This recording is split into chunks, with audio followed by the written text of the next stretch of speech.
Hello friends, ഇന്നത്തെ എപ്പിസോഡിൽ അവന്തിക ധനുഷിനോട് എങ്ങനെയാണ് അർച്ചനയുമായി ബന്ധപ്പെട്ടിട്ടുള്ള ഓരോരുത്തരെയും എങ്ങനെ ബ്ലോക്ക് ചെയ്യണമെന്നതിനെ കുറിച്ച് സംസാരിക്കണം.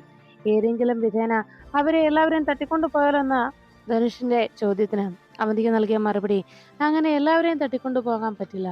പിന്നെ അതിൽ ഒരാളെ മാത്രം അങ്ങനെ വേണമെങ്കിൽ ചെയ്യാം.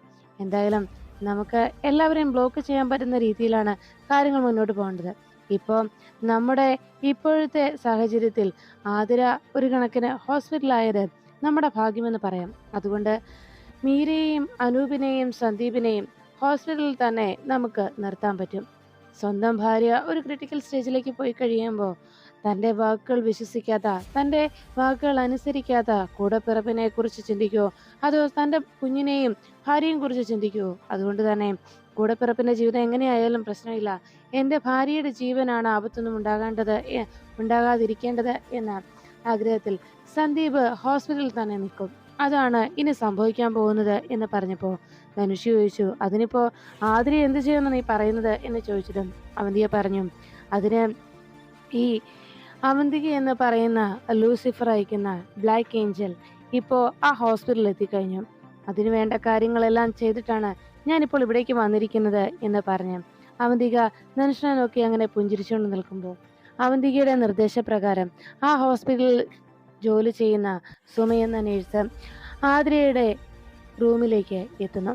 അവിടെ ആതിരയെ ചെക്ക് ചെയ്തുകൊണ്ടിരിക്കുന്ന സിസ്റ്ററോട് സുമ ചോദിച്ചു, അല്ല ഇപ്പോൾ ആതിരയുടെ ഹെൽത്ത് കണ്ടീഷൻ കുഴപ്പമൊന്നുമില്ലല്ലോ അല്ലേ, BP ഒക്കെ നോക്കിയല്ലോ അല്ലേ എന്ന് ചോദിച്ചപ്പോൾ എല്ലാം നോക്കിയിട്ടുണ്ട് എന്ന് പറഞ്ഞു.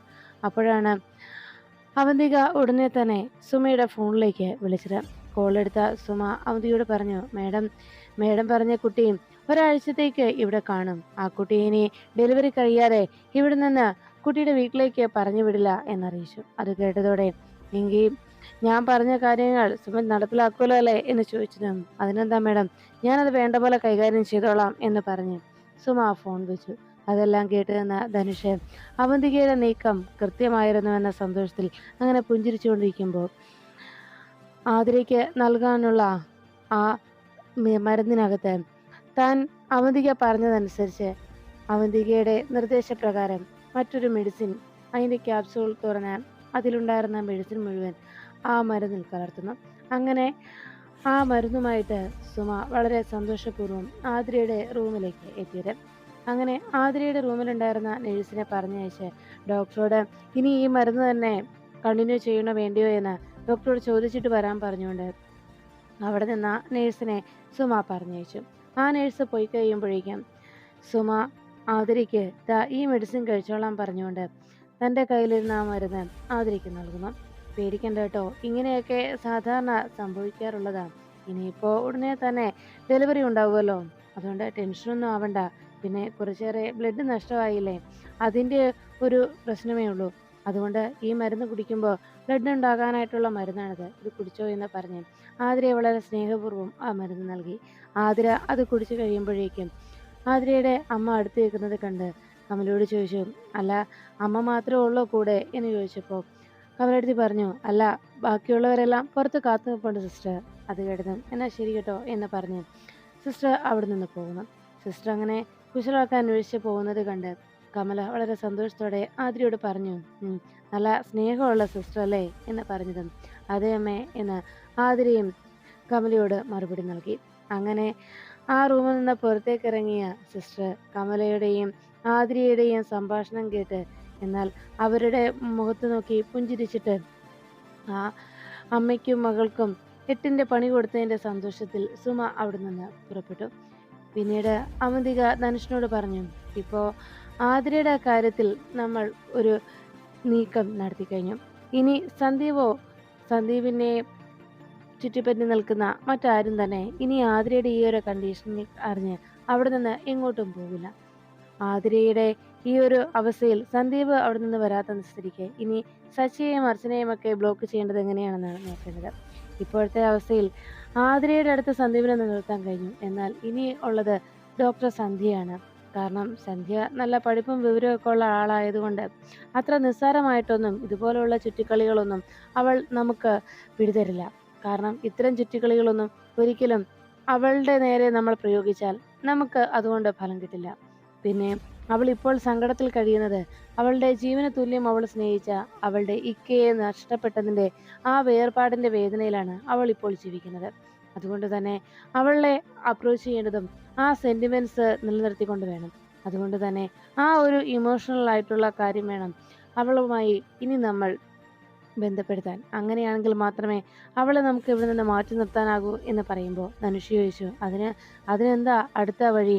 നീ എന്താ അതിന് കണ്ടുവച്ചിരിക്കുന്നത് എന്ന് ചോദിച്ചതും അവന്തിക പറഞ്ഞു, ദാ നീ നോക്കിക്കോ, ഇപ്പൊ തന്നെ സന്ധ്യയുടെ കാര്യത്തിൽ തീരുമാനമായിക്കോളും എന്ന് പറഞ്ഞ് അവന്തിക അങ്ങനെ പുഞ്ചിരിച്ചുകൊണ്ട് നിൽക്കുമ്പോൾ ഡോക്ടർ സന്ധ്യയുടെ ഫോണിലേക്ക് ഒരു കോള് വരുന്നു. ഡോക്ടർ അത് അറ്റൻഡ് ചെയ്തതും അയാൾ ചോദിച്ചു, ഡോക്ടർ സന്ധ്യയല്ലേ? മേഡം ഇപ്പോൾ ഹോസ്പിറ്റലിലാണോ എന്ന് ചോദിച്ചു. അതെ, ഞാൻ ഹോസ്പിറ്റലിലാണ്. എന്താ എന്താ വേണ്ടത് എന്ന് ചോദിച്ചതും ഉടനെ അയാൾ പറഞ്ഞു, അല്ല, എനിക്ക് ഡോക്ടറെ ഒന്ന് കാണണമായിരുന്നു.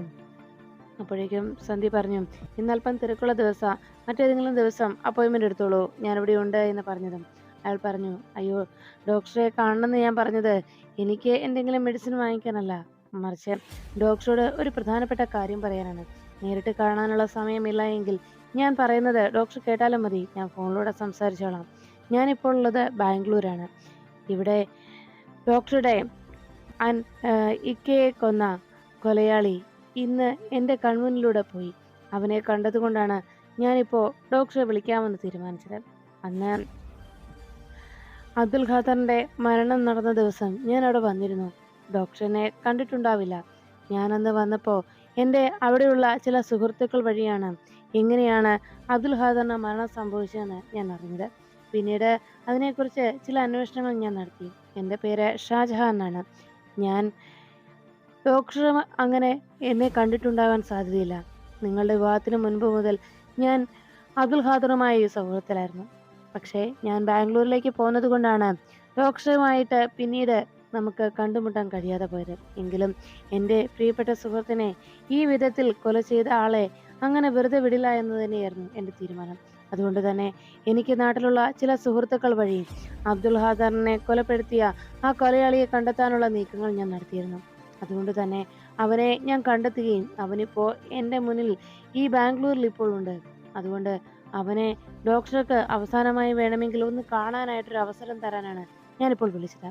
ഡോക്ടർക്ക് അവനെ കാണണമെന്നുണ്ടെങ്കിൽ ഇന്ന് ഞാൻ പറയുന്ന സ്ഥലത്തേക്ക് ഡോക്ടർക്ക് ബാംഗ്ലൂരിൽ എത്താൻ കഴിഞ്ഞാൽ ഞാൻ അവനെ കാത്താം. അല്ലെങ്കിൽ ചിലപ്പോൾ സ്വന്തം മിക്കയുടെ ജീവൻ എടുത്തവനോട് എന്തെങ്കിലും ചോദിക്കാനോ പറയാനോ ഉണ്ടെങ്കിൽ അതിനൊരു അവസരം ഡോക്ടർക്ക് കിട്ടിക്കോട്ടെ എന്ന് കരുതിയാണ് ഞാനിപ്പോൾ വിളിച്ചത്.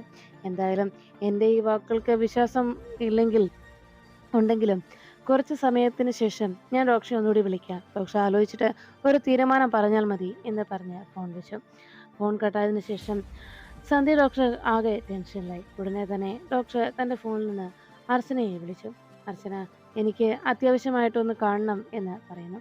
പിന്നീട് അവന്തിക സന്ധ്യയെ വിളിച്ച് ആ രീതിയിൽ പാനിക്കാക്കിയതിൻ്റെ സന്തോഷത്തിൽ ധനുഷിനോട് പറഞ്ഞു, ഇനി നമ്മൾ നോക്കേണ്ടത് അനൂപിനെയും മീരയുമാണ്. അവർ രണ്ടുപേരും എന്ത് ചെയ്യും, എങ്ങനെയാണ് മുന്നോട്ട് പോകുന്നതെന്ന് വേണം ഇനി നമ്മൾ നോക്കാൻ. ഇവിടെ ആതിരയോടൊപ്പം അവർ ഹോസ്പിറ്റലാണെങ്കിലും ആതിരയ്ക്ക് എന്തെങ്കിലും ക്രിട്ടിക്കലായ ഒരു സിറ്റുവേഷൻ ഉണ്ടായെങ്കിൽ പോലും ആതിരയേക്കാളേറെ അവർക്ക് പ്രിയപ്പെട്ടത് അർച്ചനയാണ്. അച്ചുവിനോടുള്ള സ്നേഹമാണ് അവർക്ക് കൂടുതൽ. അതുകൊണ്ട് തന്നെ ആതിരയുടെ അരികിൽ സന്ദീപിനെ നിർത്തിയിട്ടാണെങ്കിൽ പോലും അവർ അർച്ചനയ്ക്ക് വേണ്ടി ഓടിപ്പാഞ്ഞെത്തും. അതുകൊണ്ട് അവരെ ഒരിടത്തേക്കും പോകാത്ത വിധത്തിൽ അവർക്ക് ഒന്നനങ്ങാൻ വയ്യാത്ത രീതിയിൽ അവരെ പൂട്ടണം. അതാണ് വേണ്ടത്. അങ്ങനെ ചെയ്യണമെങ്കിൽ സ്വന്തം ശരീരത്തിൽ നിന്ന് തന്നെ ചോര പൊടിയുന്നത് പോലെയുള്ള സിറ്റുവേഷൻ ഉണ്ടാകണം. അങ്ങനെ ഒരു ക്രൂഷ്യൽ സിറ്റുവേഷൻ വന്നാൽ മാത്രമേ അവർ അർച്ചനയുടെ അരികിലേക്ക് എത്താതിരിക്കൂ. അതിനു വേണ്ട കാര്യങ്ങളാണ് ഇനി നമ്മൾ ചെയ്യേണ്ടത്. അത് കേട്ടതും ധനുഷ് ചോദിച്ചു, അതിനിപ്പോൾ നമ്മൾ എന്താ ചെയ്യേണ്ടത് എന്ന് പറഞ്ഞു.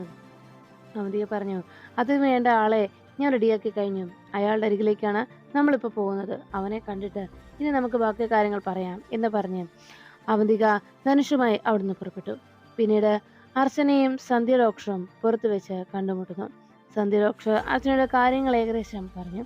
അതെല്ലാം കേട്ടതിന് ശേഷം അർച്ചന പറഞ്ഞു, അല്ല ഡോക്ടർ, ഇപ്പോൾ അബ്ദുൽ സാറിൻ്റെ ഇങ്ങനെയൊരു അവസ്ഥയെക്കുറിച്ച്, സാറിൻ്റെ കൊലപാതകയെ കണ്ടെത്തിയെന്ന് പറയുമ്പോൾ ഇപ്പോൾ ഡോക്ടറെ വിളിച്ച് അയാൾ ജെന്യുവൻ ആയിട്ടുള്ള ആളാണോ എന്ന് കൂടി അറിയണ്ടേ? ഇനി ആരെങ്കിലും ഡോക്ടറെ വെറുതെ വഴിതെറ്റിച്ച് വിടാനായിട്ടോ ഡോക്ടറെ കബളിപ്പിക്കാനായിട്ടോ മറ്റോ ഇങ്ങനെ ഒരു കോള് ചെയ്തതാണെങ്കിലോ, വെറുതെ ഒരു അനോണിമസ് കോള് ഡോക്ടറെ ഒന്ന് ഭയപ്പെടുത്താമെന്ന് കരുതി, അല്ലെങ്കിൽ ഡോക്ടറുടെ എല്ലാ ടെൻഷനും ഒന്നുകൂടി കൂട്ടിയെടുക്കാമെന്ന് കരുതി അങ്ങനെ ആരെങ്കിലും ഡോക്ടറോട് എന്തേലും കുസൃതി കാട്ടിയതാണെങ്കിലോ എന്ന് അർച്ചന ചോദിച്ചപ്പോൾ ഉടനെ സന്ധ്യ പറഞ്ഞു, പക്ഷേ അങ്ങനെയല്ല അർച്ചന, അയാള് പിന്നീട് എന്നെ വിളിച്ചിരുന്നു. അത് കേട്ടതും അർച്ചന ചോദിച്ചു, പിന്നെ അയാൾ വീണ്ടും വിളിച്ചോ? എന്നിട്ട് എന്താ ഡോക്ടർ പറഞ്ഞത് എന്ന് അർച്ചന അന്വേഷിക്കുമ്പോൾ സന്ധ്യ പറഞ്ഞു, എനിക്ക് അയാളുടെ വാക്കുകൾ വിശ്വസിക്കാൻ കഴിയാത്തതുകൊണ്ടായിരിക്കാം, ഞാൻ വിശ്വസിച്ചില്ല എന്ന് അയാൾ മനസ്സിലാക്കിയതുകൊണ്ടാവും അയാൾ പിന്നീട് എന്നെ വിളിച്ചത് വീഡിയോ കോൾ ആയിരുന്നു. അയാളും അയാളുടെ ഭാര്യയും ഒരുമിച്ചിരുന്നാണ് എന്നെ വിളിച്ചത്. അതുകൊണ്ട് തന്നെ അയാളുടെയും ഭാര്യയുടെയും സംസാരത്തിൽ നിന്ന് എനിക്ക് മനസ്സിലാക്കാൻ കഴിഞ്ഞത് എൻ്റെ ഇക്കയുമായിട്ട് അവർക്ക് കുറേ നാളത്തെ സൗഹൃദമുണ്ട് എന്ന് തന്നെയാണ്. അതുകൊണ്ട് എൻ്റെ ഇക്കയെ അപായപ്പെടുത്തിയവനെ എനിക്ക് കാണണം. അവൻ്റെ അടുത്ത് ചെന്ന് എനിക്ക് അവനോട് ചോദിക്കണം, എന്തിന് എൻ്റെ ഇക്കയുടെ ജീവൻ തട്ടിയെടുത്തു എന്ന്. അവനോട് എന്ത് ക്രൂരത അല്ലെങ്കിൽ എന്ത് തെറ്റ് ചെയ്തിട്ടാണ് എൻ്റെ ഇക്കയെ ഈ വിധത്തിലാക്കിയിരുന്നത്? എൻ്റെ ഇക്കയുടെ ജീവൻ എടുത്തതിന് കാരണം എന്താണെന്ന് എനിക്കറിയണം. അതിനുവേണ്ടിയാണ് ഞാൻ അവനെ കാണാൻ പോകുന്നത് എന്ന് അർച്ചനയോട് സന്ധ്യ പറഞ്ഞു. അത് കേട്ടതും അർച്ചന പറഞ്ഞു, അങ്ങനെയാണെങ്കിൽ ഡോക്ടർ ഇനി വൈകിക്കണ്ട, ഡോക്ടർ പൊക്കോളൂ. അതിനുശേഷം ഡോക്ടർ വിവരങ്ങൾ വിളിച്ചാൽ മതി, അങ്ങനെ സംസാരിച്ചാൽ മതി. ഇപ്പോൾ ഇവിടുത്തെ സിറ്റുവേഷൻ ഡോക്ടർക്ക് അറിയാമല്ലോ എന്ന് ചോദിച്ചപ്പോൾ അർച്ചനയുടെ ഫോണിലേക്ക് ഒരു കോള് വന്നു. കോളെടുത്ത് സച്ചിയോട് പറഞ്ഞു, ശരി സച്ചിയേട്ടാ, ഞാൻ ഇപ്പം തന്നെ എത്താം, സച്ചിയേട്ടൻ അവിടെ നിന്ന് ഇറങ്ങിക്കോ എന്ന് പറഞ്ഞ് അർച്ചന ഫോൺ കട്ട് ചെയ്തതും സന്ധ്യ ഡോക്ടർ ചോദിച്ചു, എന്താ അർച്ചന, എന്തെങ്കിലും പ്രശ്നമുണ്ടോ? അപ്പോഴേക്കും അർച്ചന പറഞ്ഞു, ഡോക്ടർ, ഇവിടെയുള്ള പ്രശ്നം ഡോക്ടർക്ക് അറിയാവുന്നതാണല്ലോ, എന്നും ഉള്ളത് തന്നെ. ഇപ്പോഴത്തെ ആ ടെൻഷന് ഒരു പരിഹാരം കണ്ടെത്താമെന്ന രീതിയിൽ ഞാൻ സച്ചിയേട്ടനോട് പറഞ്ഞു, ഇപ്പോഴത്തെ ഈ വിവാഹത്തിന് അച്ഛനോട് പറഞ്ഞ് ഒരു മുഹൂർത്തം കണ്ടെത്തി കൊടുത്തത് ജ്യോത്സ്യനാണല്ലോ. അതുകൊണ്ട് തന്നെ ജ്യോത്സ്യന്റെ വാക്കുകൾ അച്ഛൻ ഒരിക്കലും തള്ളിക്കളയില്ല. അതുകൊണ്ട് ജ്യോത്സ്യന്റെ അരികിൽ ചെന്ന് ധനുഷുമായി ബന്ധപ്പെട്ട സത്യങ്ങൾ പറയുകയും ധനുഷിന്റെ സ്വഭാവത്തെക്കുറിച്ച് അദ്ദേഹത്തോട് പറയുകയും അങ്ങനെ സത്യസന്ധമായിട്ടുള്ള കാര്യങ്ങൾ അദ്ദേഹത്തോട് പറയുമ്പോൾ ചിലപ്പോൾ നീതിക്ക് വേണ്ടിയും സത്യത്തിന് വേണ്ടിയും കൂട്ടുനിൽക്കാൻ അദ്ദേഹം തയ്യാറായാലോ. അദ്ദേഹത്തോട് ഈ വിവാഹത്തിന് പറഞ്ഞിരിക്കുന്ന ആ ഡേറ്റ് ഒന്ന് മാറ്റി പറയാൻ അച്ഛനോട് അങ്ങനെ ഒന്ന് പറയാൻ കഴിയുമോ എന്ന് അദ്ദേഹത്തോട് ചോദിക്കാനാണ് ഞാനും സച്ചേട്ടനും പോകുന്നത് എന്ന് സന്ധ്യ ഡോക്ടറോട് അർച്ചന പറഞ്ഞു. അങ്ങനെ അയാൾ പറയാൻ തയ്യാറാകുമോ എന്ന് സന്ധ്യ ഡോക്ടർ ചോദ്യം ചെയ്തിട്ട് അർച്ചന പറഞ്ഞു, എന്തായാലും നമുക്ക് നോക്കാം. അദ്ദേഹത്തിന് നമ്മുടെ ഭാഗത്തുള്ള നീതി എന്താണെന്ന് മനസ്സിലാക്കാൻ കഴിഞ്ഞാൽ ചിലപ്പോൾ സത്യത്തിന് വേണ്ടി നിലകൊള്ളുന്ന ആളുകളല്ലേ. അപ്പോൾ അങ്ങനെ ഒരു കാര്യം അദ്ദേഹം കേട്ട് കഴിഞ്ഞാൽ ചിലപ്പോൾ നമ്മളെ സഹായിക്കാൻ അദ്ദേഹം തയ്യാറായാലോ എന്നാലോചിച്ച് അങ്ങനെ അർച്ചന സന്ധ്യ ഡോക്ടറോട് യാത്ര പറഞ്ഞ് പുറപ്പെട്ടു. സച്ചിയും അർച്ചനയും പിന്നീട് ആ ജ്യോത്സ്യനെ കാണാനായി എത്തി. അദ്ദേഹം സച്ചിയോടും അർച്ചനയോടും ചോദിച്ചു, അല്ല, നിങ്ങൾ കുറേ നേരമായിട്ട് എന്നെ കാണണമെന്ന് പറഞ്ഞ് നിർബന്ധം പിടിച്ചത് കൊണ്ടാണ് ഞാനിപ്പോൾ കാണാമെന്ന് തീരുമാനിച്ചത്. എന്നിട്ടും ഇത്രയും നേരമായിട്ടും നിങ്ങൾ എന്തോ പറയാനുണ്ടെന്ന് പറയുന്നതല്ലാതെ എന്താ കാര്യമെന്ന് നിങ്ങൾ തുറന്നു പറയുന്നില്ലല്ലോ എന്ന് ചോദിച്ചതും സച്ചി പറഞ്ഞു, അത് പിന്നെ മറ്റൊന്നുമല്ല തിരുമേനി, എൻ്റെ അനുജത്തിയുടെ വിവാഹകാര്യത്തെക്കുറിച്ച് സംസാരിക്കാനാണ് വന്നത്. അത് കേട്ടതും അദ്ദേഹം പറഞ്ഞു, അതിന് പറ്റിയ മുഹൂർത്തവും ദിവസവും ഞാൻ എല്ലാം നോക്കി കുറിച്ച് കൊടുത്തിരുന്നല്ലോ നിങ്ങളുടെ മൂത്ത ജ്യേഷ്ഠൻ്റെ കയ്യിൽ എന്ന് പറഞ്ഞപ്പോൾ സച്ചി പറഞ്ഞു, അത് അറിയാം, അത് ഈ 10 ദിവസത്തിനുള്ളിൽ നടത്തണമെന്നതായിരുന്നല്ലോ. പക്ഷേ അക്കാര്യം പറയാനല്ല ഞങ്ങളിപ്പോൾ വന്നത്, മറിച്ച് ഈ വിവാഹം ഒരിക്കലും നടക്കാൻ പാടില്ല എന്ന് അച്ഛനെ ഒന്ന് ബോധ്യപ്പെടുത്തണം. അക്കാര്യം ഒന്ന് തിരുമേനി പറയുമോ എന്നറിയാനാണ് ഞങ്ങൾ എത്തിയത്. അത് കേട്ടതും അദ്ദേഹം പറഞ്ഞു, നിങ്ങൾ എന്താ ഈ പറയുന്നത്? ഞാൻ കൃത്യം സമയം നോക്കി കുറിച്ചു കൊടുത്ത കാര്യമല്ലേ, അതിപ്പോ മാറ്റി പറയാൻ പറഞ്ഞാൽ അത് എൻ്റെ ജോലിക്ക് ഒരിക്കലും ചേരുന്നതല്ല എന്ന് പറഞ്ഞതും അർച്ചന പറഞ്ഞു, അങ്ങനെ കളവ് പറയണമെന്നല്ല തിരുമേനി ഞങ്ങൾ പറഞ്ഞത്, അവിടെ അങ്ങ് ഒരു സഹായം മാത്രം ചെയ്താൽ മതി. ഞങ്ങളുടെ അനുജത്തി വിവാഹം കഴിക്കാൻ പോകുന്ന ആള് അത്ര നല്ല സ്വഭാവക്കാരനല്ല. എന്ന് പറഞ്ഞാൽ അയാൾ ഒരു ക്രിമിനൽ ബാക്ക്ഗ്രൗണ്ട് ഉള്ളയാളാണ്, ഒരു കൊലപാതകം ചെയ്ത വ്യക്തി കൂടിയാണ്. ആ നിലയ്ക്ക് പോലീസ് അന്വേഷിക്കുന്ന അയാളോടൊപ്പം ഏത് നിമിഷവും തകർന്നു പോകുന്ന ഒരു ജീവിതത്തിലേക്ക് ഞങ്ങളുടെ അനുജത്തിയെ പറഞ്ഞയക്കാൻ ഞങ്ങൾക്ക് മനസ്സ് വരുന്നില്ല. അതുകൊണ്ട് തന്നെ ഞങ്ങൾക്ക് വേണ്ടി അങ്ങൊരു ഉപകാരം ചെയ്യണം. ഒരു പെൺകുട്ടിയുടെ ജീവിതം തകർന്നു പോകാതിരിക്കാനായിട്ടാണ്. ആ ചെറുപ്പക്കാരൻ്റെ സ്നേഹയുടെയും ജാതകങ്ങൾ തമ്മിൽ നോക്കിയപ്പോൾ അന്ന് പെട്ടെന്ന് നോക്കിയത് കൊണ്ടാണ് ഇങ്ങനൊരു മുഹൂർത്തം പറഞ്ഞതെന്നും തൽക്കാലം ആ മുഹൂർത്തത്തിൽ വിവാഹം നടന്നാൽ വലിയ ആപത്തുകൾ ഉണ്ടാകുമെന്ന് ഒന്ന് അച്ഛനെ പറഞ്ഞ് വിശ്വസിപ്പിക്കണം. അതിനുവേണ്ടിയാണ് ഞങ്ങൾ അങ്ങയെ കാണാനായി എത്തിയത്. അച്ഛനെ അങ്ങനെ ഒന്ന് പറഞ്ഞ് വിശ്വസിപ്പിച്ചാൽ ഈ വിവാഹത്തിന്റെ ദിവസങ്ങൾ ഇനിയും മുന്നോട്ട് പോകും. അതിനോടകം ഞങ്ങൾക്ക് സത്യങ്ങൾ അച്ഛനെ ബോധ്യപ്പെടുത്താനുമാകും എന്ന് പറഞ്ഞതും ജോത്സ്യൻ ചോദിച്ചു, അങ്ങനെയാണെങ്കിൽ നിങ്ങൾക്ക് തന്നെ സത്യങ്ങൾ നിങ്ങളുടെ അച്ഛനോട് പറഞ്ഞാൽ പോരെ? നിങ്ങളെ പറഞ്ഞ് അദ്ദേഹം കേൾക്കാതിരിക്കുമോ എന്ന് ചോദിച്ചപ്പോൾ സച്ചി പറഞ്ഞു, ഞാനും ഇവളുമൊക്കെ കുറെ തവണ ഞാനും ഇയാളും അച്ഛനോട് ഇക്കാര്യം പറഞ്ഞതാണ്. പക്ഷേ നന്ദേട്ടനെയും അച്ഛനെയും ഒക്കെ അവൻ കുറെ കള്ളക്കഥകൾ പറഞ്ഞ് അവൻ കയ്യിലെടുത്തു കഴിഞ്ഞു. അതുകൊണ്ട് ഇനിയും ഞങ്ങൾ പറയുന്നതൊന്നും അച്ഛനും ഏട്ടനും വിശ്വസിക്കുകയില്ല. അത്രത്തോളം അവന്റെ മേൽ അവർക്ക് വിശ്വാസമായി. അതുകൊണ്ടാണ് ഞങ്ങൾ അങ്ങയുടെ സഹായം തേടിയത്.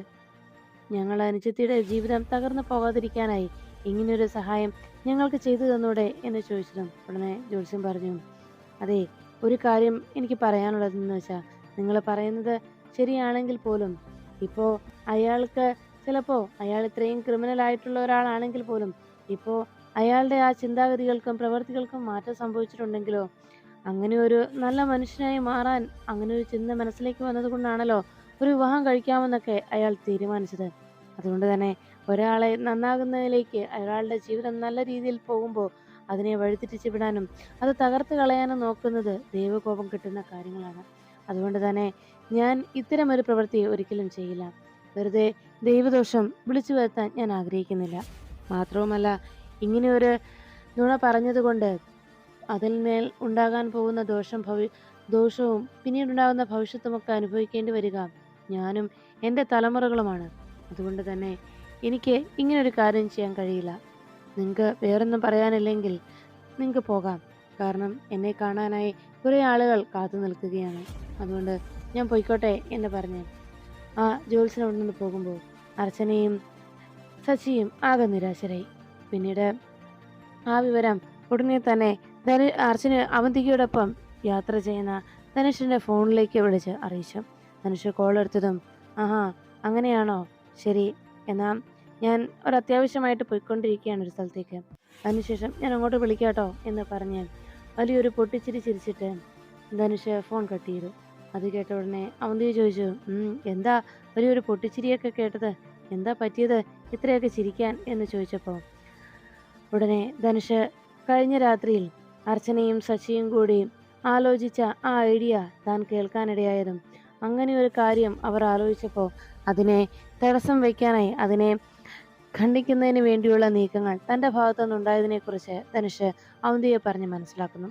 ഇന്നലെ ഞാൻ അങ്ങനെ ഒരു വാർത്ത കേട്ടതുകൊണ്ട് അവരുടെ ആ സംഭാഷണം കേൾക്കാനിടയായതുകൊണ്ട് മാത്രമാണ് എനിക്ക് അവരവിടെ എത്തുന്നതിന് മുൻപ് ആ ജോൾസിനെ കണ്ട് വേണ്ടതുപോലെ കാര്യങ്ങൾ ചെയ്യാൻ കഴിഞ്ഞത്.